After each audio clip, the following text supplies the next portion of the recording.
कि यहाँ वाकई एक समय आया था जब फांसी होने भी वाली थी। केवल 1-2 घंटे का गैप रह गया था। क्या हुआ था? किसे होने वाली थी? कैसे रह गई? नितिन भाई, निठारी केस को समझने के लिए जो पूरा अपना जुडिशियल सिस्टम है या पुलिस की इन्वेस्टिगेशन है, सीबीआई की जांच है, हाँ। बड़ी अजीब सी चीज़ है। 2 वाक्य हैं सिर्फ।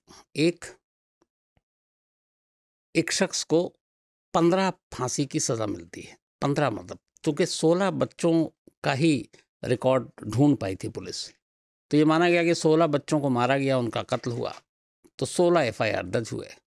उन 16 में से 15 मामलों में सुरेंद्र कोहली को सजाए मौत दी लोअर कोर्ट ने। सीबीआई की स्पेशल जो कोर्ट होती है गाजियाबाद की, उसने दी। मुझे याद नहीं है कि अपने क्राइम रिपोर्टिंग के करियर में कि किसी एक शख्स को 15-15 बार फांसी की सज़ा मिली हो। हालांकि ये कहना भी अजीब है, क्योंकि फांसी तो आदमी को एक ही बार मिलती है, लेकिन यह है कि 15 उसको सजाए मौत दी गई। और कमाल की बात यह थी कि बाकी के केस के भी फैसले आने बाकी थे। 7 सितंबर 2014, यानी कि आज से ठीक 9 साल पहले की बात है ये। जो सुरेंद्र कोहली और मनिंदर सिंह पंढेर, ये दोनों दासना मसूरी जेल में बंद थे, क्योंकि जुरिस्डिक्शन वहीं आता था। लेकिन उस वक्त 7 सितंबर 2014 को मनिंदर सिंह पंढेर बेल पर बाहर था, कोहली अकेला जेल में था। अचानक उसको, चूंकि कई फांसी की सज़ा उस वक्त तक हो चुकी थी, रात को एक ब्लैक वारंट जारी हो जाता है कोर्ट से। ब्लैक वारंट का मतलब डेथ वारंट कि अब आपके पास कुछ नहीं बचा, अब आपको मरना ही मरना है। तो ये कानूनी ज़ुबान में कहते हैं, ब्लैक वारंट पे जिसका दस्तखत हो जाए उसके पास कुछ लम्हे बचते हैं। बस वो टाइम इसलिए बचता है कि इतनी देर में क्या जल्लाद मिल जाएगा, फांसी की तैयारी पूरी हो जाएगी, जिस जेल में वहाँ फांसी का इंतज़ाम है या दूसरे जेल में शिफ्ट करना पड़ेगा। तो ब्लैक वारंट जैसे ही साइन हुआ तो दासना मसूरी जेल के जेलर को ये वारंट पहुँचाया गया। अब दासना मसूरी जेल के वारंट, उसने कहा कि हमारे यहाँ तो फांसी होती नहीं है। तो पास में जो सबसे नियरेस्ट जेल जहाँ फांसी होती है वो मेरठ सेंट्रल जेल। तो मेरठ सेंट्रल जेल को खबर दी गई। इत्तेफाक से जो जल्लाद है, मतलब खानदानी जल्लाद आखिरी हमारे इस देश में जो जिंदा बचा है, वो मेरठ का ही है। तो मेरठ जेल को कहा गया, उन्होंने कहा हम तैयार हैं। रात 9:30 बजे दासना मसूरी जेल से सुरेंद्र कोहली को पुलिस वैन में बिठाकर तमाम सुरक्षा के बीच ले जाया जाता है। और सुरेंद्र कोहली को अभी तक कुछ पता नहीं है। उसे लगा ये रूटीन शिफ्टिंग है, मुझे सेंट्रल जेल ले जा रहे हैं, क्योंकि ये उस गलतफहमी में था कि अभी तो बहुत सारे केस के फैसले आने बाकी है। जब वो जेल ले जाया गया तब वहाँ पे जल्लाद आया और अब उसकी ये नाप वाप लेने लगा, क्योंकि आपके गले का साइज़ और ये साइज़ कपड़ा सिलवाने में जैसे टेलर के होता है ना, लगभग ऐसी चीज़ें होती है, लेकिन थोड़ा दूसरा होता है। आपका वेट कितना है उसी हिसाब से फंदा तैयार करना है। तब कोहली को पहली बार एहसास हुआ कि शायद मौत बेहद करीब है।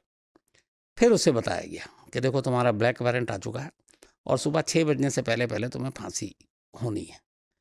ये फांसी हो चुकी होती। आज 9 साल बाद शायद हम लोग इसके बारे में बात भी नहीं कर रहे होते, क्योंकि ये 9:30 निकला था और करीब 11:30 के आसपास जेल में पहुंचा था। तभी एक्सप्रेसवे इतना फास्ट बना नहीं था। तो 11:30 के बाद इसके पास कुल मिला के 6 घंटे बचे थे। इत्तेफाक से मेरठ में जिस जल्लाद के थ्रू इसको फांसी होनी थी, उस जल्लाद के ज़रिए कुछ मीडिया के लोगों को खबर मिल गई, जिसमें से हम लोग भी एक थे। अब ये अचानक किसी ने सोचा भी नहीं था, तो सारी टीमें भागी मेरठ सेंट्रल जेल की तरफ। अब ये खबर बाकी लोगों तक भी पहुंच गई, ब्रेकिंग चलने लगा टीवी पे। जब चलने लगा तो कुछ, जैसे इंदिरा जयसिंह है, एक बहुत ही बड़ी सोशल एक्टिविस्ट भी हैं और लॉयर भी हैं, उन्होंने कहा ये क्या तमाशा है, अभी तो इसके बहुत सारे राइट्स बाकी हैं, प्रेसिडेंट के पास मर्सी पिटीशन, ये वो, फिर केसेस भी आने बाकी हैं। तो एक मुर्दा शख्स के बाकी केस का कोई मतलब रहता नहीं है। तो सुप्रीम कोर्ट के रजिस्ट्रार के पास पहुंच गए उसी 7 सितंबर 2014 की रात करीब 11 बजे, और उन्होंने कहा कि मुझे चीफ जस्टिस ऑफ इंडिया से मिलना है। अब बताया रजिस्ट्रार को, तो चीफ जस्टिस इंडिया तक बात पहुंची, तो उन्होंने सुप्रीम कोर्ट के एक सीनियर जस्टिस के घर कहा कि ठीक है वहीं कोर्ट लगेगी, आप आइए। अब वो वहाँ पहुँच गई, वहाँ अदालत लगी, इधर फांसी की तैयारी हो रही, दोनों चीज़ें एक साथ चल रहा है।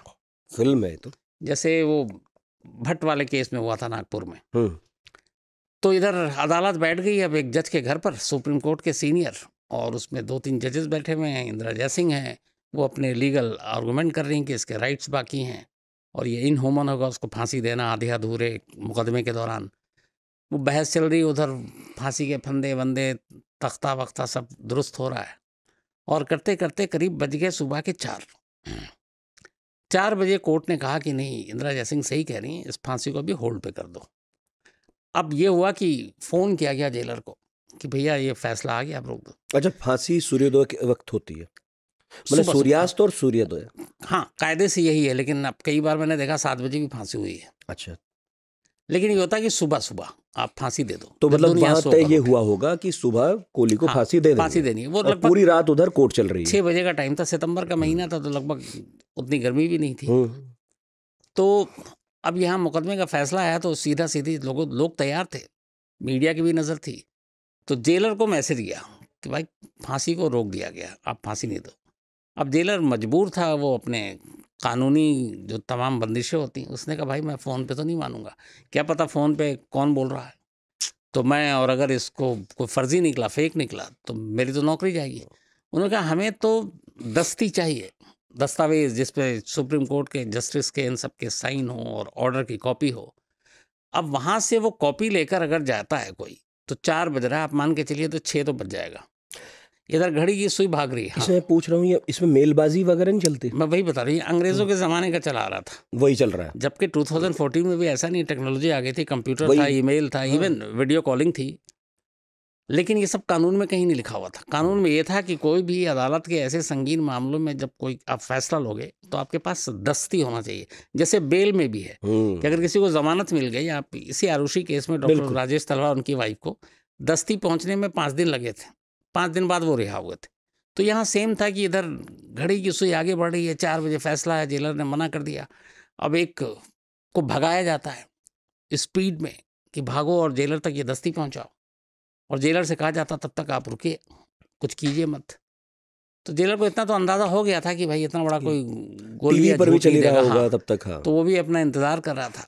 आखिरकार ये सुबह होने से पहले दस्ती फरमान पहुंचा और कोहली की फांसी रुक गई।